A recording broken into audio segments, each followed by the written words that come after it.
Sexual harassment and assault are real threats that can happen to anyone at any time, so it's crucial to become aware of the warning signs. A sexual harassment, assault, response, and prevention presentation at Torii Station took us into the perpetrator's mindset. I'm the reason for all these briefings, the constant preaching, and the redundant teachings. I think the perspective is important. The poem is presented from a perpetrator's perspective, detailed perpetrator's perspective. Any situation where there's an opposing force, the person defending themselves, is very important they know what the perpetrator is thinking, or the perspective of the perpetrator that allows them to defend themselves. So that's why the poem was presented from that angle, to allow you insight of what the perpetrator may be thinking. That way, when you see that behavior, you're prepared to defend yourself against it. We should not take educating ourselves on the signs of potential sexual assault and harassment lightly.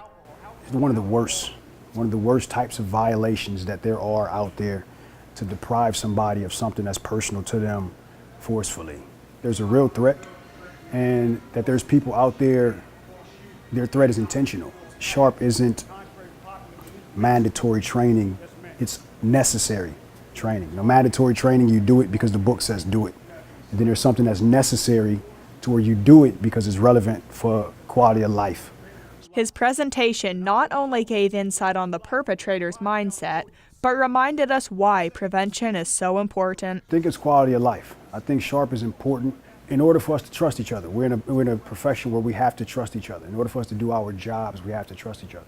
So if the prevention part doesn't exist, then there's no trust within the force. Once there's no trust within the force, then it's virtually impossible for us to do what we have to do. Reporting from Okinawa, Japan, I'm Lance Corporal Annika Lewis.